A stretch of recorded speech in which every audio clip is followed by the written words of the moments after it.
नमस्कार दोस्तों, बहुत स्वागत है आपका MH1 प्राइम पर। मैं हूं दीपक अरोड़ा।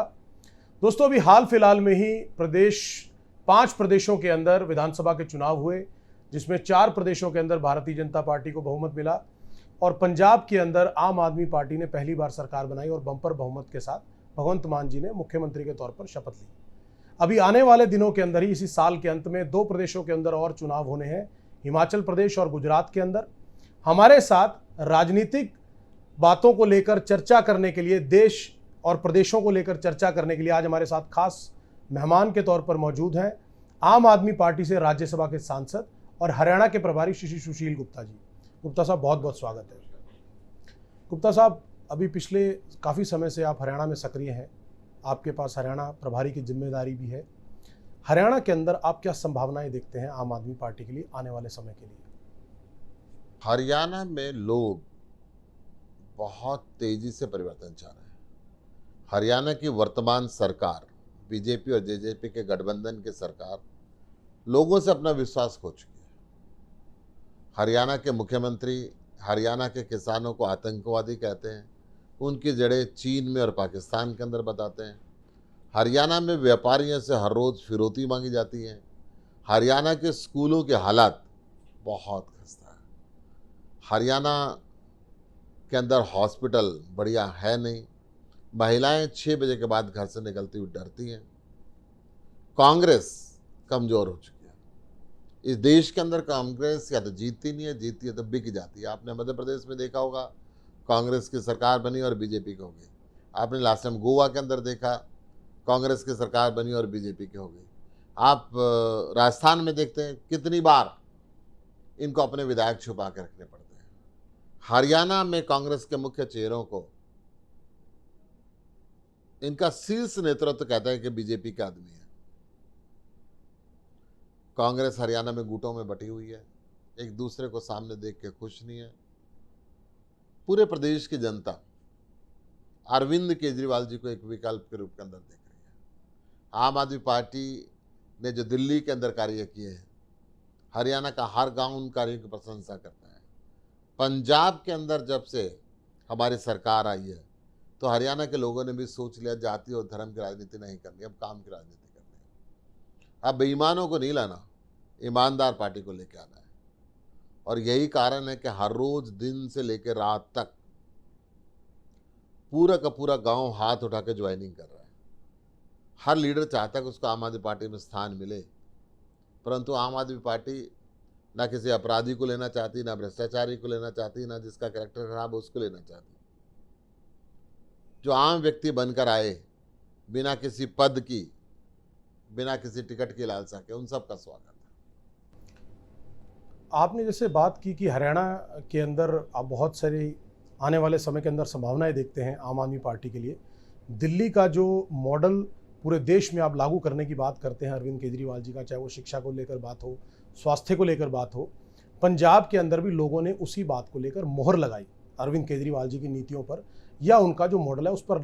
लेकिन आप क्या कारण मानते हैं कि 4 प्रदेशों के अंदर और भी चुनाव हुए थे, तो केवल पंजाब के अंदर ही ऐसी क्या बात दिखी लोगों के कि वहां की जनता ने ही आम आदमी पार्टी के अरविंद केजरीवाल जी के उस मॉडल पर विश्वास व्यक्त किया, जबकि बाकी प्रदेशों के अंदर भी कमोबेश स्थिति वही थी, वहां पर भी स्वास्थ्य को लेकर या शिक्षा को लेकर कहीं ना कहीं कमोबेश स्थिति वैसी थी, तो वहां पर जनता ने आम आदमी पार्टी के अरविंद केजरीवाल जी के मॉडल में विश्वास व्यक्त क्यों नहीं किया, या उसके पीछे का कारण क्या मानते हैं आप?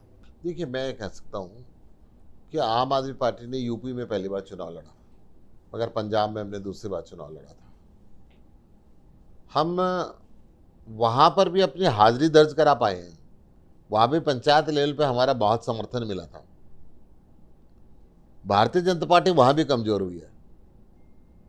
बाकी दल वहाँ भी बहुत ज़्यादा स्थिति में मजबूत नहीं हो पाए। वक्त आएगा, उन प्रदेशों के लोग भी चाहते हैं आम आदमी पार्टी वहाँ तक पहुँचे। ये केवल आम व्यक्ति ऐसा है जो राजा के बेटे को राजा नहीं बनना दिखना चाहता। आम आदमी पार्टी की जो नीति है, प्रजा ही राजा बने, आम व्यक्ति ही खास व्यक्ति बने, आम व्यक्ति विधायक बने, आम व्यक्ति सांसद बने। जो शहीद आजम भगत सिंह जैसे लाखों लोगों ने जो शहादत दी थी उसको नमन करे, हिंदुस्तान विकसित हो, शिक्षित हो, स्वस्थ रहे, मुस्कुराता हुआ रहे। बाबा साहब अम्बेडकर जी ने जो संविधान में राजा रंग फकीर को बराबर ताकत दी थी और ये कहा था कोई भी व्यक्ति किसी भी पद पे पहुंच सकता है, परंतु 75 साल के अंदर इन राजनीतिक पार्टियों ने ना शहीद आजम भगत सिंह जी की उन कुर्बानियों को पहचाना और ना ही अम्बेडकर जी के संविधान की ताकत को पहचाना। ये राजा के बेटे को राजा बनाते रहे। कुछ परिवार हैं जिनको प्रधानमंत्रीशिप भी चाहिए, जिनको मुख्यमंत्रीशिप भी चाहिए, जिनको विधायक भी चाहिए, सांसद भी चाहिए। आम आदमी पार्टी ने पहली बार ये तय किया कि आम व्यक्ति सत्ता पे बैठेगा, चाहे वो ऑटो रिक्शा ड्राइवर हो, चाहे मोबाइल के दुकान में काम करने वाला लाभ सिंह हो जो पंजाब के मुख्यमंत्री को हराता है, चाहे ढाबे वाला हो जो चंडीगढ़ के मेयर को हराता है। ऐसे ऐसे लोग जो अपनी मेहनत से कमा के खाते हैं, जिनके मन में देश के लिए दर्द है, छोटी छोटी जगह से आए और बड़े बड़े नेताओं को धाराशाही कर दिया। लेकिन आपने जिस तरह से बात की कि हरियाणा के अंदर आप बहुत संभावनाएं देख रहे हैं, बहुत से लोग आपके साथ जुड़ रहे हैं, बहुत से अच्छे लोग और बहुत भारी नंबर्स में आम आदमी पार्टी में विश्वास व्यक्त कर रहे हैं, लेकिन जो आपकी विपक्षी पार्टियां हैं, चाहे वो भारतीय जनता पार्टी हो या वो कांग्रेस पार्टी हो हरियाणा के अंदर, उनका तो साफ तौर पर कहना है कि पंजाब के अंदर समीकरण अलग थे। पंजाब क्योंकि हरियाणा से सटा हुआ प्रदेश है, इसको लेकर आम आदमी पार्टी कुछ ज़्यादा ही उत्साहित है, जबकि हरियाणा के अंदर धरातल की अगर बात करें तो आज आम आदमी पार्टी उस स्थिति में नहीं है कि आने वाले समय में चुनावों के अंदर कोई बहुत मजबूती से अपनी उपस्थिति दर्ज करा पाए, ऐसा वो कहते हैं। उस पर आपकी क्या प्रतिक्रिया? देखिए, ये तो अरविंद केजरीवाल जी हैं जिन्होंने कहा है इन नेताओं को नहीं लेना, जनता इन्हीं से दुखी है। नहीं तो बीजेपी के और कांग्रेस के जिस नेता पे हाथ धरे वो आम आदमी पार्टी में आना चाहता है। आज एयर कंडीशन में बैठ के खट्टर साहब को पसीने आ रहे हैं, चर्चा पे सिर्फ आम आदमी पार्टी है। हरियाणा की विधानसभा के अंदर सत्ता दल के विधायक बोलते हैं कि मुख्यमंत्री जी काम कर लो, अब तो केजरीवाल जी आ रहे हैं। हिमाचल की विधानसभा में सत्ता दल के विधायक बोलते हैं झाड़ू चल रही है। भ्रष्टाचार के अंदर लिप्त हो चुकी है हरियाणा सरकार। 200 करोड़ रुपए का टेंडर पास करके फाइनल पेमेंट कर दी फरीदाबाद में, एक ईंट नहीं लगी। आम आदमी पार्टी वाले जब पीछे पड़े, ठेकेदार को अंदर कर दिया। आज तक उन अधिकारियों को राजनेताओं ने जिन्होंने मिलके बाट खाया था, अंदर नहीं कर पाई। गरीबों की तो इन्होंने खोरी गांव में 50,000 झुग्गी तोड़ दी, अमीर का एक फार्म हाउस नहीं तोड़ पाते। ये अडानी और अंबानी जैसे परिवारों के बिके हुए हैं। दारू सस्ती करते हैं, ये पेट्रोल महंगा करते हैं। युवक 34% बेरोजगार है हरियाणा में, भारत सरकार के आंकड़े हैं, मेरे नहीं है। यानी कि 18 वर्ष से लेकर 60 वर्ष तक का हर तीसरा व्यक्ति बेरोजगार है। अगर मैं 18 से 28 वर्ष के युवक की बात करूं तो 80% बेरोजगारी है।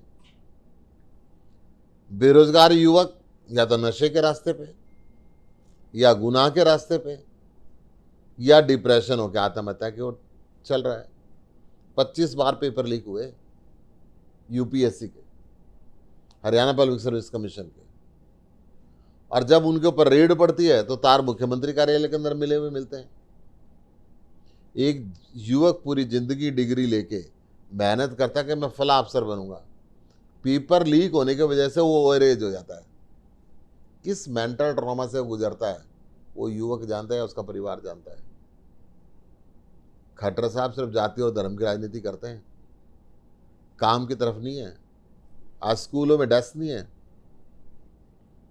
आपके हॉस्पिटलों में दवाई नहीं है, डॉक्टर नहीं है, सड़क पे बस नहीं है। खट्टर साहब ने एक हेलीकॉप्टर पहले ले रखा है, एक और खरीद रहे हैं। लग्जरी लाइफ चाहिए, जनता जहां मर्जी जाए। क्यों एक मुख्यमंत्री को 2-2 हेलीकॉप्टर क्यों चाहिए? क्या इस प्रदेश के स्कूलों की व्यवस्था नहीं सुधार सकते? क्या इस प्रदेश के हॉस्पिटलों की व्यवस्था नहीं सुधार सकते? नहीं साहब, हमें हेलीकॉप्टर चाहिए। कई बार उप मुख्यमंत्री हेलीकॉप्टर ले जाते हैं, तब हमें पड़ोसी राज्यों से मांगना पड़ता है। हमारा अलग से होना चाहिए। क्या शाही ठाट है, जनता का हालात खराब, इनको दो दो हेलीकॉप्टर चाहिए। आप हरियाणा प्रदेश के अंदर बेरोजगारी की बात करते हैं या बात करते हैं कि रोजगार के अभाव में जो युवा है वो नशे की तरफ जा रहे हैं या दूसरी बुराइयों को अपना रहे हैं, लेकिन भारतीय जनता पार्टी तो अपना बिना पर्ची और बिना खर्ची की सरकार का बहुत ज़्यादा राग अलापती है, और वो तो उसका उन्होंने बहुत प्रचार प्रसार भी किया कि जो अब तक हरियाणा के अंदर एक कल्चर चल रहा था कि बिना सिफारिश के, बिना पैसे के लेन देन के नौकरियां नहीं लगती थी, हमने उस कल्चर को बंद किया, हमने वीआईपी कल्चर को बंद किया, हमने लोगों को मेरिट पर नौकरियां दी। उस बात के लिए तो उन्होंने बहुत प्रचार प्रसार भी किया। इसको कैसे देखते? प्रचार प्रसार किया, इसीलिए भारत सरकार के आंकड़े कहते हैं कि सबसे ज़्यादा बेरोजगारी हरियाणा के अंदर है, क्योंकि जब तक सेटिंग नहीं होती ये नौकरी ही नहीं देते। ये कहते हैं भाई पर्ची खर्ची पहुंची नहीं तो नौकरी कैसी। और जब युवक नौकरी मांगता है तो दारू के ठेके सवेरे 8 बजे तक खोलने का ऑर्डर कर दिया, दारू सस्ती करके। जब बहन बेटियों का मंदिर जाने का समय होगा, बच्चों का स्कूल में जाने का समय होगा, तब हरियाणा में से बाहर से निकल के शराबी टहलते हुए जाएंगे। बच्चे क्या उम्मीद लेंगे कि मेरे हरियाणा का नेतृत्व ऐसा है जो सवेरे 8 बजे तक दारू पीता है। या युवक रोजगार ना मांगे, नशे में डूबे रहें। क्या चाहते हैं मुख्यमंत्री जी, ये इनको तय करना पड़ेगा, इनकी प्रायोरिटी क्या है।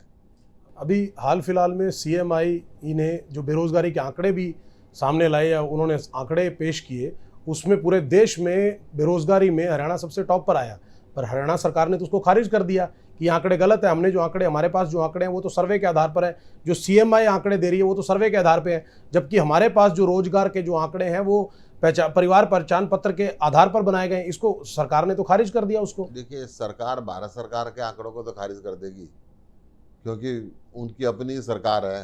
तो ये आपस में तय कर लेंगे मोदी साहब झूठ बोल रहे हैं कि खट्टर साहब झूठ बोल रहे हैं। मतलब मोदी साहब ये कह रहे हैं कि खट्टर साहब के आंकड़े ठीक नहीं है। भारत सरकार ने संसद में आंकड़े दिए हैं 34% बेरोजगारी के। और दूसरी बात, फिर क्यों युवक आत्महत्या कर रहे हैं। अभी बियानी के तालू गांव में 3 साल से फौज की भर्ती नहीं खुली थी। यूपीएससी के paper, HPSC Haryana public service commission के 25 पेपर लीक हुए।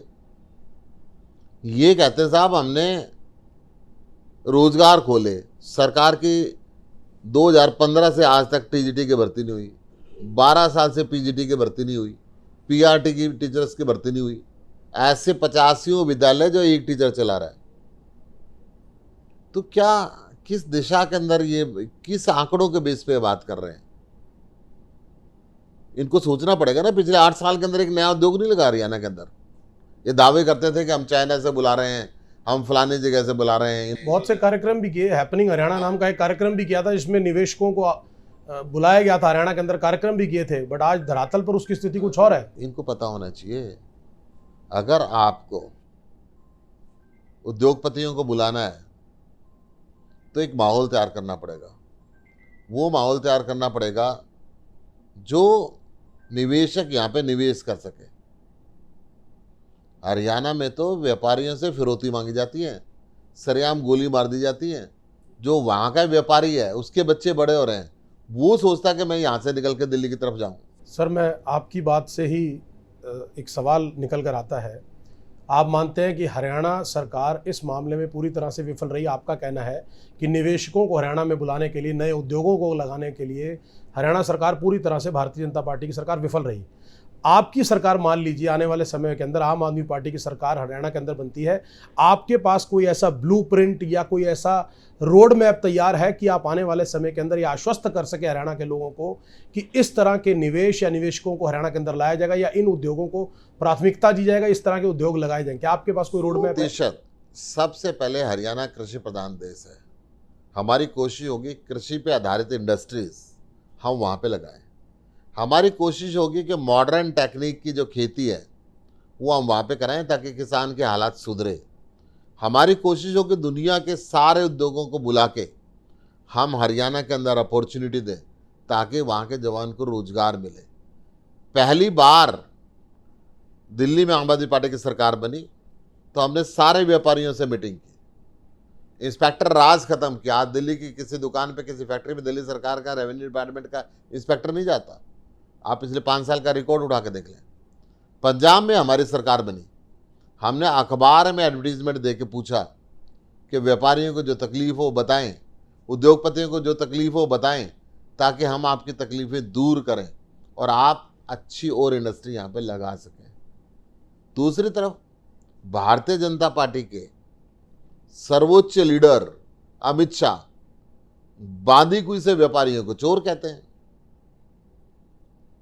व्यापारियों से फिरौती मांगी जाती है, व्यापारियों को गोली मार दी जाती है, खट्टर साहब चुप रहते हैं। तो कैसा निवेशक आएगा? आम आदमी पार्टी ने दिल्ली के अंदर ई कॉमर्स का पोर्टल जारी किया। उस पोर्टल के माध्यम से अमेरिका में बैठा हुआ व्यक्ति, यूरोप में बैठा हुआ व्यक्ति, ऑस्ट्रेलिया में बैठा हुआ व्यक्ति किसी भी मार्केट की दुकान के अंदर घुस सकता है और वहां से अपने पसंद की खरीदारी कर सकता है, ताकि यहाँ का व्यापार बढ़े। हरियाणा सरकार ने कभी व्यापारियों के लिए सोचा नहीं, उद्योगपतियों के लिए सोचा नहीं। अगर सोचते तो नए उद्योग आते, नए व्यापार होते। तो जो 34% बेरोजगारी है या 18 से 28 वर्ष के युवकों की 80% बेरोजगारी है, वो ना रहती। आपने एक महत्वपूर्ण पहलू का तो जिक्र तो कर दिया कि उद्योगों को लेकर आपके पास जो रणनीति है या प्लानिंग है वो ये है कि किस तरह से उद्योगों को बढ़ावा देंगे। दूसरा महत्वपूर्ण पहलू जो आपने बात किया या जो आपका रोल मॉडल का सबसे महत्वपूर्ण बिंदु भी है वो है लोगों को, युवाओं को रोजगार मुहैया कराना। इसको लेकर भी आपका क्या कोई ब्लूप्रिंट या रोड मैप तैयार है कि रोजगार जब सरकार अगर बनती है, अभी हाल फिलहाल में पंजाब के अंदर आपकी सरकार बनी, उस तरह पंजाब में भी ये बड़ा ज्वलंत मुद्दा है रोजगार को लेकर, और हरियाणा के अंदर तो है ही। तो आप क्या मानते हैं कि हरियाणा के अंदर अगर आपकी आने वाले समय में सरकार बनती है तो यहाँ रोजगार को लेकर जो ये समस्या है इसको कैसे? मैं आपको बताता हूँ। पंजाब में हमारी सरकार बनी, 10 मार्च को सरकार बनी, 16 मार्च को भगवंत मान ने शपथ लिया। पहली कैबिनेट मीटिंग के अंदर हमने 35,000 अडोग सरकारी कर्मचारियों को पक्का किया। हमने 25,000 नई सरकारी नौकरी निकाली। हमने दिल्ली के अंदर 20 लाख नए रोजगार देने के लिए रोजगार बजट बनाया। पहली बार हिंदुस्तान में आम आदमी पार्टी सरकार ने रोजगार बजट बनाया कि हर विभाग के अंदर वैकेंसियां क्रिएट करके टाइम बाउंड मैनर में हम बच्चों को नौकरियां दें, ताकि वो युवक अपराध के रास्ते पे ना चले, नशे के रास्ते पे ना चले, डिप्रेशन का शिकार ना हो, जो हरियाणा के अंदर हो रहा है, जो हम पंजाब में कर रहे हैं, जो हम दिल्ली में कर रहे हैं, वो हरियाणा में भी करेंगे। इनके अलावा एक अभी जो हाल फिलहाल के अंदर देखा गया कि हरियाणा के अंदर बहुत से लोगों की निरंतर या लगातार देखा जाए तो आम आदमी पार्टी की तरफ रुझान बढ़ा है और बहुत से लोगों ने आम आदमी पार्टी को ज्वाइन भी किया है। अभी पूर्व में कांग्रेस प्रदेश के अध्यक्ष रहे और सांसद भी रहे अशोक तंवर जी ने भी आम आदमी पार्टी का दामन थामा और आम आदमी पार्टी की, अरविंद केजरीवाल जी की नीतियों में विश्वास व्यक्त किया। आप कितना मानते हैं कि अशोक तंवर जी के आने से आम आदमी पार्टी को कितनी मजबूती मिलती है? उनको धरातल पर काम करने का तजुर्बा है, वो youth Congress, national youth Congress के प्रेसिडेंट भी रहे, सांसद भी रहे और कांग्रेस अध्यक्ष भी रहे। आप क्या मानते हैं कि उनके आने से पार्टी को कितना फायदा होगा और जमीनी स्तर पर जो है कितना योगदान वो दे पाएंगे? एक एक व्यक्ति के जुड़ने से संगठन आगे बढ़ता है। अशोक तंवर एक अच्छे लीडर रहे, सांसद रहे, कांग्रेस हमेशा उनकी उपेक्षा करती रही है। वो आम आदमी पार्टी में निश्चित तौर पे पार्टी को इसका बेनिफिट मिलेगा, उनके तजुर्बे का लाभ मिलेगा, उनके जो साथी थे वो पार्टी के साथ जुड़े और पार्टी आगे बढ़ेगी। जिस तरह से आम आदमी पार्टी के अंदर ज्वाइनिंग हो रही है, कुछ समय पहले अगर हम बात करें तो अलग अलग पार्टियों के अंदर कभी किसी आदमी का किसी दूसरी पार्टी के अंदर भी जाना होता है। भारतीय जनता पार्टी के अंदर एक बात मशहूर हो गई थी या एक बात कही जाने लगी थी कि वो एक वॉशिंग मशीन है। कोई भी आदमी कितना ही किसी भी प्रवृत्ति का हो, वो भारतीय जनता पार्टी में आने के बाद पूरी तरह से साफ होकर निकलता है उस वॉशिंग मशीन से। क्या आम आदमी पार्टी की भी ऐसी कोई नीति है या ऐसी कोई पैरामीटर्स हैं कि जिसमें जो भी आदमी आम आदमी पार्टी के अंदर ज्वाइन कर रहा है तो उन पैरामीटर्स के तहत ही उन आदमियों को ज्वाइन कराया जाएगा? अगर कोई उस पैरामीटर को या जो इनके बिंदु हैं आम आदमी पार्टी को ज्वाइन करने के, वो पैरामीटर्स को मैच नहीं खाता है तो उसके लिए दरवाजे हमेशा के लिए बंद रहेंगे आम आदमी पार्टी के? पार्टी की बड़ी स्पष्ट नीति है। जो व्यक्ति भ्रष्टाचारी होगा, जो व्यक्ति अपराधी होगा, जिसका कैरेक्टर ठीक नहीं होगा, उसको आम आदमी पार्टी नहीं लेती। आम आदमी पार्टी केवल उन व्यक्तियों को लेती है, चाहे वो गरीब हो चाहे अमीर हो, जो समाज में मिल के चलता है, समाज में उसके अपराधी रिकॉर्ड नहीं है, समाज में वो भ्रष्टाचारी नहीं है, उसका करैक्टर ठीक है। और यही कारण है कि जो बीजेपी की वॉशिंग मशीन है, आम आदमी पार्टी के पास ऐसी कोई वॉशिंग मशीन नहीं है। वो सारे नेता जो भ्रष्टाचार में लिप्त हैं, अपराध में लिप्त हैं, वो उनकी वॉशिंग मशीन में जाकर ठीक होते हैं। हमारे पास ऐसी कोई मशीन नहीं है। आपने पिछले दिनों एक बात कही थी कि जो आने वाले पंचायत के चुनाव है, नगर निगम के चुनाव है, वो आम आदमी पार्टी अपने सिंबल पर लड़ेगी। बट अगर संगठन की बात करें तो पिछले दिनों आप पार्टी ने संगठन को भंग कर दिया था और उसकी नियुक्तियां होनी है। तो उस संगठन को लेकर क्या स्थिति है आज के समय में, और कब तक ये देख सकते हैं कि हरियाणा के अंदर संगठनात्मक तौर पर पूरी तरह से नियुक्तियां हो जाएंगी आम आदमी पार्टी? देखिए, हमने प्रदेश स्तर का संगठन भंग किया था। हमारा जोनल लेवल पे संगठन है, जिला लेवल पे संगठन है, विधानसभा लेवल पे संगठन है, गांव लेवल पे संगठन है। 7200 गांव में हमारा जुलाई तक संगठन पूरा हो जाएगा। हर वार्ड के अंदर हमारा जुलाई तक संगठन पूरा हो जाएगा। आम आदमी पार्टी बड़ी गति से संगठन के पुनर्निर्माण में लगी हुई है और मुझे कहते हुए खुशी है, आज की तारीख में बीजेपी, जेजेपी, इनलो, कांग्रेस, इन सब से मजबूत संगठन हरियाणा में आम आदमी पार्टी का। गुप्ता जी, अभी पिछले दिनों आपने देखा होगा हरियाणा में भी कांग्रेस पार्टी ने संगठनात्मक तौर पर कुछ बदलाव किए। कांग्रेस पार्टी ने नए अध्यक्ष को, उदय भान को नए अध्यक्ष के तौर पर मनोनीत किया, बनाया, और 4 कार्यकारी अध्यक्ष भी बनाए। सिमिलरली उन्होंने इसी तर्ज पर चलते हुए उन्होंने पहले पंजाब के अंदर भी 1 अध्यक्ष और 4 कार्यकारी अध्यक्ष का फॉर्मूला दिया था, और हिमाचल के अंदर भी सेम फॉर्मूले पर काम करने। आप इस फॉर्मूले को कैसे देखते हैं और आप क्या मानते हैं कि कांग्रेस का जो ये फॉर्मूला है, कांग्रेस पार्टी जबकि ये कहती है कि हमने सारे जातियों को, सारे लोगों को, पार्टी के हर वर्ग को साधने का काम किया है इस तरह से करके, आप इसको कैसे देखते हैं? पंजाब की जनता उनको दिखा चुकी है इस फार्मूले का हश्र। हरियाणा की जहाँ तक बात है, जनता की तो बाद की बात आएगी। सबसे पहले हरियाणा में कांग्रेस के एमएलए बोलते हैं कि एक बड़े नेता के खड़ाऊ को अध्यक्ष पद दे दिया गया। मैं भिवानी की तरफ गया था, वहाँ पे पोस्टर तो बहुत थे कार्यकारी अध्यक्ष के, परंतु अध्यक्ष की फोटो नज़र थी, हुड्डा साहब की फोटो नज़र थी। मैं कैथल की तरफ की बात करूं, जींद की तरफ की बात करूं, तो सुरजेवाला जी बोलते हैं कि अध्यक्ष उचित नहीं है, कुलदीप बिश्नोई जी अच्छे आदमी होते। तो कांग्रेस की लड़ाई ज्यों की त्यों बरकरार है। इनको हराने के लिए बाहर से आदमी नहीं चाहिए, खुद ही हरा लेते हैं एक दूसरे को। हरियाणा की जनता इस खेल को बहुत खूबसूरती से देख रही है कि किस प्रकार कांग्रेस ने लड़ के इस देश के अंदर अपने आप को खत्म कर लिया, किस प्रकार कांग्रेस ने जाति और धर्म की राजनीति करके इस देश में अपने आप को खत्म कर लिया, किस प्रकार कांग्रेस की जड़ें भ्रष्टाचार के दीमक की तरह फैल गई हैं और इस देश में अपने आप को खत्म कर लिया। आज देश के लोग मोदी के विकल्प में अरविंद केजरीवाल को देख रहे हैं। आज देश के लोग कांग्रेस के शीर्ष नेतृत्व को कमजोर मान रहे हैं, और कमजोर नेतृत्व कभी नैया पार नहीं कराता।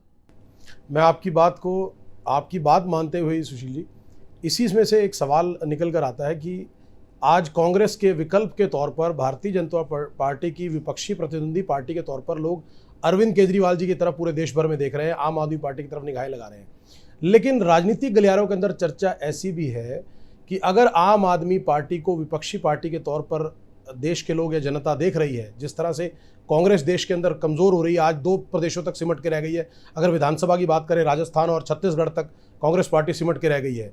लोगों का मानना यह है, या लोगों की राजनीतिक गलियारों में चर्चा ऐसी भी है कि आम आदमी पार्टी का जो पिछले ये जो विधानसभा के चुनाव हुए 5 प्रदेशों के अंदर, 4 प्रदेशों के अंदर उनको समर्थन नहीं मिला, चाहे वो कुछ जगह पर पहली बार चुनाव लड़ रहे थे, तो हो सकता है कि इसमें बहुत समय लगे। तो लोगों का मानना ऐसा भी है कि भारतीय जनता पार्टी को आने वाले केंद्रीय चुनाव में भी इसका कहीं ना कहीं फायदा मिलेगा और फिर से वो सरकार बनाने में कामयाब हो जाएगा, क्योंकि आम आदमी पार्टी की जो जड़ें हैं वो राष्ट्रीय स्तर पर इतनी व्यापक और मजबूत अभी नहीं है कि पूरी तरह से कांग्रेस पार्टी को अपदस्थ कर सके।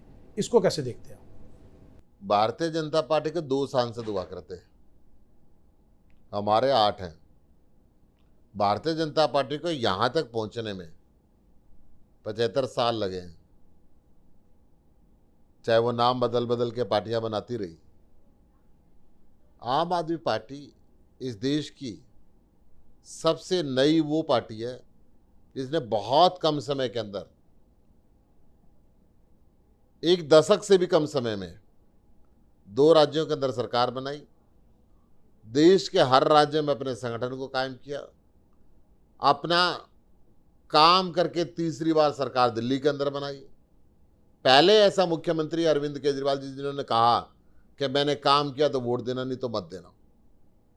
ये भारतीय जनता पार्टी और कांग्रेस, इनको जाति और धर्म की राजनीति करनी आती है, इनको मंदिर मस्जिद गुरुद्वारे की राजनीति करना आती है, और हमें स्कूल बनाने आते हैं, हॉस्पिटल बनाने आते हैं, बिजली देनी आती है, पानी देना आता है, रोजगार देना आता है, किसान का सम्मान करना आता है, युवा का सम्मान करना आता है। पूरे देश के अंदर आम आदमी पार्टी के लीडर्स हैं जिन्होंने कहा दूसरी पेंशन नहीं लेंगे। कानून बनाया पंजाब में, दिल्ली में भी एक भी हमारा विधायक दूसरी पेंशन नहीं ले रहा है, पंजाब में भी नहीं, और हरियाणा में भी हमारे लीडर ने 3 पेंशन छोड़ी। देश के अंदर पहला ऐसा विधायक है। ये 5-5, 6-6 पेंशन ले रहे हैं, देश के माल को लूट के खा रहे हैं। ये देश की बात कहाँ सोच सकते हैं? आम आदमी पार्टी जितनी तेजी से पूरे देश के अंदर बढ़ रही है, 26% हम एजुकेशन पे लगाते हैं, भारत सरकार 2.25% लगाती है, 14% हम हेल्थ पे लगाते हैं, भारत सरकार 2.25% लगाती है। एक विजन का फर्क है, सोच का फर्क है। हम बात देश की करते हैं, ये बात जाति की और धर्म की करते हैं। हम बात रोजगार की करते हैं, ये बात नशे की करते हैं। हम बात हिंदुस्तान के गांवों की करते हैं, ये बात पाकिस्तान और अमेरिका की करते हैं। ये सोच का फर्क है कि इस देश के रहने वाले व्यक्ति जो वंडर कर सकते हैं सारी दुनिया में, अगर इनको अपॉर्चुनिटी मिले तो। सुंदर पिचाई जैसे लोग जो गूगल को हेड करते हैं वो हिंदुस्तान के रहने वाले हैं, परंतु हिंदुस्तान के सरकारी स्कूलों को इन्होंने बद से बदतर हालत के अंदर पहुंचा दिया।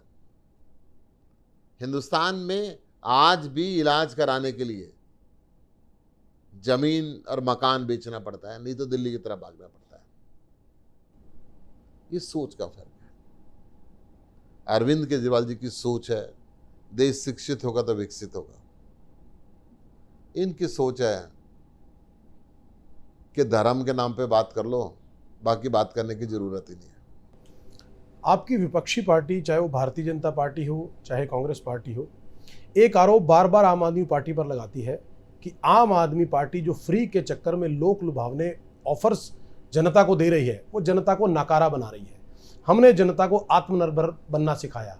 हम आज उनको बिना पर्ची, हरियाणा के मॉडल की बात करें जो भारतीय जनता पार्टी का मेन मॉडल है, बिना पर्ची और बिना खर्ची की सरकार। उनका कहना है कि चाहे वो बिजली की बात हो, पानी की बात हो या और सुविधाओं की बात हो, आम आदमी पार्टी लोगों को फ्री के चक्कर में नाकारा बना देगी। इस आरोप को किस तरह देखते हैं और आप इसको कैसे मानते हैं कि जो ये आपकी विपक्षी पार्टी ये कह रही है कि हमने आत्मनिर्भर बनाया, जबकि आम आदमी पार्टी जनता को नकारा बना रही है? इस आरोप को कैसे? इसके 2 शब्दों में 2 क्वेश्चन इसमें आपने किए। एक तो इनका आपने कहा हरियाणा मॉडल, और दूसरा फ्री का मॉडल। हरियाणा मॉडल में हरियाणा की सांसद सुनीता दुग्गल कहती है गैस के रेट बढ़ रहे हैं तो उपलों पे रोटी पोलो, आत्मनिर्भर हो जाओगे।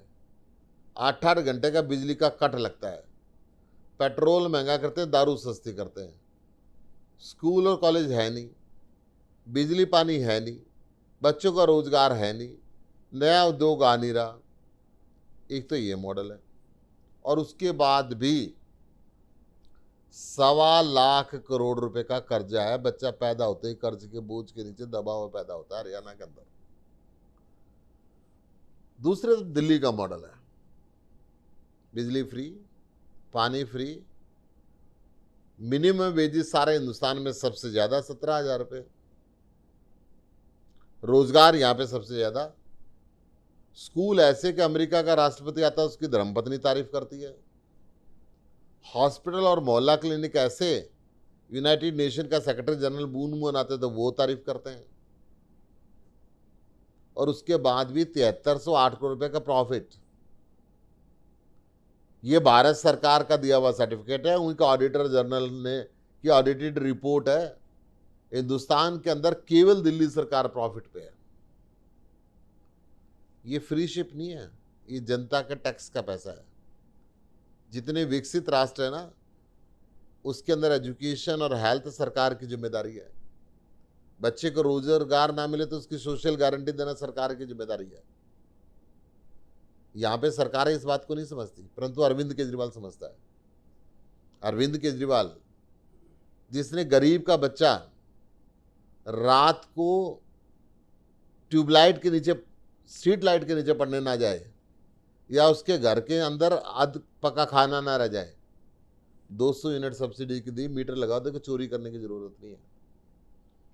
हम प्याऊ लगाते हैं, उन्होंने हर घर के अंदर प्याऊ लगाई, 20 लीटर पानी मुफ्त दिया। फिर भी हमने पिछले 5 साल में बिजली के रेट नहीं बढ़ने दिए। हरियाणा में हर रोज बिजली के रेट बढ़ते हैं, बिजली का कट लगता है। ये जनता का पैसा साहब, जनता को मिल रहा है।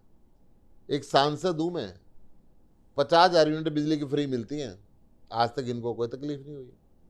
60 हवाई यात्राएं फर्स्ट क्लास की मुफ्त मिलती हैं तफरी करने के लिए, मीटिंग की अलग से मिलती हैं, इनको कोई तकलीफ नहीं हुई। पूरी जिंदगी रेल यात्रा मेरे को, मेरी वाइफ को, मेरी धर्म एक सेक्रेटरी को मुफ्त मिलती है, खाना भी मुफ्त मिलता है, इनको कोई तकलीफ नहीं हुई। गरीब महिला की 50 रुपये की टिकट फ्री कर दी तो इनको तकलीफ है। गरीब आदमी को 200 यूनिट बिजली की फ्री दे दी तो इनको तकलीफ है। क्यों? पहले वो फ्री शिप बंद करें ना। जो लीडर और ऑफिसर मिलके देश को नोच नोच के खा रहे हैं, वहां इनको कोई तकलीफ नहीं है। देश की जनता को कुछ मिल गया तो इनको बड़ी भारी तकलीफ है। सुशील जी, आपने बहुत सही बात कही कि जनता के जो टैक्स से पैसा सरकार के द्वारा जुटाया जाता है, उसी पैसे का उपयोग आप इन सुविधाओं के लिए जनता को वापस दे रहे हैं। ये बहुत अच्छी सोच के साथ आम आदमी पार्टी लोगों के बीच में जा रही है और लोगों को लाभान्वित करने का काम कर रही है। हम निरंतर जनता के बीच में जाते हैं, निरंतर अलग अलग बात करते हैं, जनता के सवाल उठाते हैं। 2 सवाल मैं जनता की नुमाइंदगी करते हुए आपसे जानना चाहूँगा। इसी टैक्स से जुड़ा हुआ एक सवाल, बहुत बार हम पब्लिक के बीच में, लोगों के बीच में गए तो लोगों ने ये सवाल उठाया कि जितने भी लोग सरकारी नौकरियों के अंदर हैं, उनके लिए सरकार ने कुछ ना कुछ प्रावधान जरूर कर रखे हैं। उनको आगे के लिए सुविधा देने के लिए, जीवन यापन के लिए, रिटायरमेंट के बाद का प्रावधान कर रखा है, चाहे वो पेंशन से जुड़ा हो, चाहे वो मेडिकल फैसिलिटी से रिलेटेड हो। लेकिन प्राइवेट नौकरियां करने वाले लोगों के लिए एक सवाल जो उन्होंने कहा था कि ये आप जनता के जो रिप्रेजेंटेटिव हैं उनसे ज़रूर पूछिएगा कि प्राइवेट नौकरी करने वाले वो लोग जो निरंतर, जब वो हेल्दी होते हैं, यंग होते हैं, अपने जीवन के सबसे पीक पे होते हैं, वो जीवन भर में 30 या 40 साल की एक औसत ज़िंदगी में नौकरी करते हैं, और उस 30-40 साल के अंदर अगर वो टैक्स पेइंग कैटेगरी में आते हैं और उन्होंने निरंतर 30 से 40 साल तक सरकार को टैक्स पे किया है, तो क्या सरकार की जिम्मेवारी नहीं बन जाती कि जब वो रिटायर हो जाए तो उनके लिए भी कोई प्रावधान किया जाए? क्योंकि जिस टाइम वो अपने यौवन पर थे, अपने जीवन में काम करने की स्थिति में थे, उन्होंने सरकार को सपोर्ट किया, अपने देश को समृद्ध बनाने के लिए अपना योगदान दिया। क्या आपको नहीं लगता कि जो ये प्राइवेट वर्कर्स हैं, प्राइवेट इंस्टीट्यूट्स में काम करने वाले लोग हैं, सरकारी नौकरी के अलावा, क्या ये लोग नहीं लगता कि ये लोग कहीं ना कहीं मतलब इन लोगों को उस सुविधाओं से वंचित है, और जबकि ये भी भारत देश के जिम्मेवार नागरिक हैं और अपनी जिम्मेवारी का निर्वहन कर रहे हैं टैक्स पे करके? ये बात सही है कि सोशल गारंटी मिलनी चाहिए। सबसे पहले दिल्ली सरकार ने सोशल गारंटी दी, आपके बच्चों को पढ़ाई की जरूरत पड़े तो दिल्ली सरकार वर्ल्ड क्लास एजुकेशन दे रही है।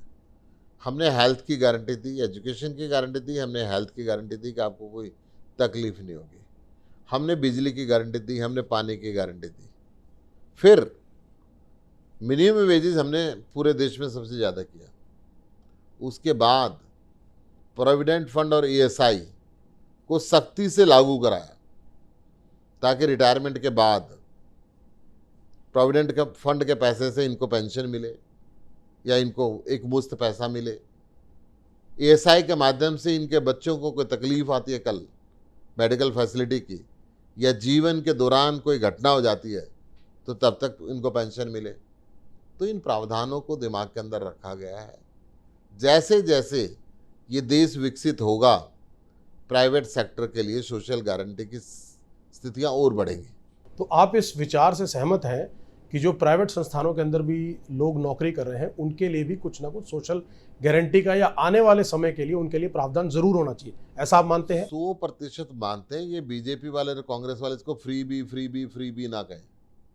उनके जीवन की जो बुनियादी ज़रूरतें हैं उनको पूरा होना चाहिए। उस प्रक्रिया में दिल्ली सरकार, आम आदमी पार्टी, पंजाब सरकार लगी हुई है और आगे ज़िंदगी के अंदर इनको और इज्जत की दृष्टि से देखा जाए, इनको सरकार का पार्टनर माना जाए। ये जो टैक्स देने वाले हैं जिनके वजह से ये बाकी फैसिलिटी क्रिएट होती हैं, उनको चोरों की दृष्टि से ना देखा जाए। ये नज़रिया भी बीजेपी, कांग्रेस, लोकदल, अकाली दल, इन सबको बदलना पड़ेगा। सर, चूंकि आप राज्यसभा सांसद भी हैं, एक सवाल जनता की, प्रदेश की जनता, हरियाणा प्रदेश की जनता और पूरे देश की जनता का ये सवाल है जो उनके दिल का दर्द मैं आपके सामने रखना चाहता हूं आज। जब भी कोई कानून बनता है, कोई नियम बनता है, तो पूरे देश के लिए, जनता के लिए ये प्रावधान बना दिया जाता है या नियम कानून बना दिए जाते हैं कि अगर आप किसी भी कानून का या नियम का पालन नहीं करेंगे तो उसके लिए ये प्रावधान है, आपको जुर्माना लगेगा, आपको जेल होगी, आपको सजा होगी, आप पे धारा लगेगी। हर नियम की अवहेलना करने पर उस पर कानून लागू होता है। चाहे आप बात कर लीजिए कि कोई आदमी इनकम टैक्स पे नहीं करता है तो उस पर जुर्माने का प्रावधान है। कोई आदमी अगर अपनी गाड़ी पर भी जा रहा है और उसने रेड लाइट क्रॉस कर ली तो उसको नियम की अवहेलना करने पर उसके ऊपर जुर्म का प्रावधान है कि उसको सजा मिलेगी। बहुत सी पार्टियां, आज तक देश के अंदर जितनी पार्टियां रही, जितनी भी पार्टियां आई, सारी पार्टियां चुनाव में आने से पहले बहुत बड़े बड़े घोषणा पत्र जारी करती हैं, बहुत बड़े बड़े दावे करती हैं, जिन दावों को जनता तक बहुत सी रैलियां करके, संबोधनों के द्वारा, हर माध्यम से पहुंचाने का काम किया जाता है कि जब अगर हमारी सरकार बन जाएगी, मैं किसी विशेष पार्टी का नाम नहीं लूंगा, मैं सारी राजनीतिक पार्टियों को सम्मिलित करते हुए ये सवाल जनता की तरफ से आपसे जानना चाहता हूं कि जब सारी पार्टियां अपना घोषणा पत्र लागू करती हैं या चुनावी वायदे करती हैं कि आप हमें मौका दीजिए, आप हमें मैंडेट दीजिए और हम मैंडेट करने के बाद ये चीजें आपके लिए करेंगे, जनता जानना चाहती है कि अगर सरकार, जिस पार्टी की सरकार ने लोगों के बीच में जाके वो लोगों से अनुमोदन किया था, रिक्वेस्ट की थी कि हमें मैंडेट दीजिए और हम आपके लिए करेंगे, अगर वो पार्टी सत्ता में आने के बाद, सत्ता पर काबिज होने के बाद जनता के लिए वो काम करने में विफल हो जाती है, तो क्या उसके लिए कोई प्रावधान नहीं होना चाहिए कि वो जनता को जवाब देगी अगर हम ये नहीं कर सके तो हमारे लिए भी ये कानून होना चाहिए कि हमने अपनी जो बात की थी हम डिलीवर नहीं कर सके, जनता की उम्मीदों पर खरा नहीं, तो वो जनता अपने आप को ठगा हुआ महसूस करती है क्योंकि 5 साल के लिए सरकार बन जाती है और वो इस पोजीशन में नहीं होती क्योंकि आज तक हिंदुस्तान के अंदर राइट टू रिकॉल का कानून नहीं बन पाया। इस वजह से जनता अपने आप को ठगा महसूस करती है कि हमसे वादे करके हमने अवसर दे दिया लेकिन आज सरकार हमारे लिए करने में असक्षम है। इसको लेकर मैं चाहूंगा बेहद गंभीरता के साथ आप अपनी स्टेटमेंट दें कि आप क्या मानते हैं कि क्या जनता के प्रति उनकी या ऐसा कोई प्रावधान नहीं होना चाहिए? ये बात आपकी बिल्कुल सही है। अगर झूठ बोल के सत्ता पे बैठते हैं या कहते हैं कि चुनावी जुमले थे, तो उस पार्टी को दोबारा चुनाव लड़ने का अधिकार नहीं होना चाहिए। या तो राइट टू रिकॉल होना चाहिए या दोबारा चुनाव लड़ने का अधिकार नहीं होना चाहिए। आप याद करें, दिल्ली में हमने 3 बार चुनाव लड़े, हमारे मैनिफेस्टो के अंदर एक भी बात ऐसी बाकी नहीं रही जो हमने पूरी ना करी हो। मैं बात करूं बीजेपी की, मैं बात करूं कांग्रेस की, मैं बात करूं अन्य क्षेत्रीय दलों की, आज तक कोई वायदे पूरे नहीं हुए। मोदी जी ने कहा था अच्छे दिन आएंगे, नहीं आए। इन्होंने कहा था किसान की आय डबल होगी, नहीं हुई। इन्होंने कहा था हर साल 2 करोड़ बच्चों को रोजगार मिलेगा, बेरोजगारी बढ़ गई, नहीं मिला। तो ये जो स्थिति है, जो झूठ बोल के सत्ता पे बैठ जाते हैं, एक दूसरे को भ्रष्टाचारी कहते हैं, खुद भ्रष्टाचार में इन्वॉल्व हो जाते हैं, उन पे पाबंदियां लगनी चाहिए। ऐसा कानून में सुधार होना चाहिए। आने वाले समय के अंदर इस साल के अंत में दो प्रदेशों के अंदर विधानसभा के चुनाव हैं, हिमाचल प्रदेश और गुजरात। आप क्या मानते हैं कि आज की स्थिति में अगर आप बात करें तो हिमाचल और गुजरात के अंदर आप आम आदमी पार्टी की क्या संभावना देखते हैं, और क्या आपको लगता है कि इन दोनों प्रदेशों के अंदर अरविंद केजरीवाल जी के मॉडल को जनता मोहर लगाने का काम करेगी और मौका देगी? हिमाचल की विधानसभा में तो सत्ता दल के विधायक ही बोल रहे हैं कि साहब झाड़ू चल रही है, काम कर लो, नहीं तो झाड़ू चल रही है। हिमाचल मुझे जाने का मौका मिला। हिमाचल के लोग आम आदमी पार्टी को बहुत ज़्यादा चाह रहे हैं। मुझे पूरी उम्मीद है कि हम वहाँ पे सरकार बनाएंगे। गुजरात के अंदर भी 2 दिन पहले अरविंद केजरीवाल जी गए थे, पूरा गुजरात उमड़ा हुआ था। सूरत के अंदर नगर निगम के अंदर आम आदमी पार्टी आई, ये संकेत है कि बीजेपी का गुजरात मॉडल फेल हो चुका है। अब दिल्ली मॉडल गुजरात में जाएगा। दिल्ली मॉडल की चर्चा आजकल गुजरात के अंदर है। गुजरात में अच्छे स्कूल चाहिए, अच्छे हॉस्पिटल चाहिए, गुजरात के लोगों को रोजगार चाहिए, गुजरात के लोगों को भी सम्मान चाहिए। मैं पिछली बार गुजरात के दौरे पे गया तो मैंने देखा था वहाँ पे ज़मीन के अंदर तेजाब, अहमदाबाद के अंदर इंडस्ट्रियल जो वेस्ट है वो सीधा ज़मीन में डाल दिया गया। वहाँ के किसान कितने परेशान हैं, आम वासी वहाँ का कितना परेशान है। ज़मीन के अंदर से जब बोरिंग से लाल तेजाब जैसा पानी निकलता है, तबाह कर दिया गुजरात को। इंडस्ट्री लगे अच्छी बात है, परंतु इंडस्ट्रियल नॉर्म पूरे करें, वातावरण शुद्ध रहे, इस बात का ध्यान रखना पड़ेगा। आने वाली जनरेशन जहर ना पिए, इस बात को ध्यान रखना पड़ेगा। वो नहीं हो रहा। तो आप पूरी तरह से आश्वस्त हैं और पूरी तरह से मानकर चलते हैं कि हिमाचल प्रदेश और गुजरात के अंदर आम आदमी पार्टी की सरकार आने वाले समय में बनने जा रही है? 100%। आप राज्यसभा सांसद के साथ आपके पास एक प्रदेश के प्रभारी की जिम्मेवारी भी है, हरियाणा प्रदेश, जो दिल्ली से सटा प्रदेश है। दिल्ली के अंदर आपकी सरकार है, पंजाब में भी आपकी हाल फिलहाल में सरकार बनी, हरियाणा उसके बीच में आता है। हरियाणा के अंदर आप क्या मानते हैं? आपसे नंबर्स चाहूँगा आने वाले समय में, हालांकि अभी समय है, चुनावों के अंदर अभी समय है, बट अगर आने वाले समय के अंदर चुनाव होते हैं तो हरियाणा प्रदेश के अंदर क्या स्थिति रहेगी और आम आदमी पार्टी कितनी सीटों के साथ सरकार बनाएगी? 90 में से 85 सीटें आ रही हैं। एक एग्जाम्पल मैं आपको बताता हूँ। हरियाणा के लोग कहते हैं हमारा 3 कमरे का मकान है, एक कमरा दिल्ली वाला, एक कमरा पंजाब वाला, एक कमरा हरियाणा वाला। जब कोई रिश्तेदार आता है ना, दिल्ली वाले कमरे की तरफ देखता है, साफ सुथरा हो गया, भ्रष्टाचार खत्म हो गया, रोजगार मिलने लगा, स्कूल अच्छे हो गए, हॉस्पिटल अच्छे हो गए, बिजली पानी फ्री मिलने लगी। पंजाब वाले कमरे की तरफ देखता है, रंग रोगन शुरू हो गया है, भ्रष्टाचार बंद हो गया है, 35,000 अडोक कर्मचारियों को पक्का कर दिया गया, 25,000 नई सरकारी नौकरी निकाल दी गई।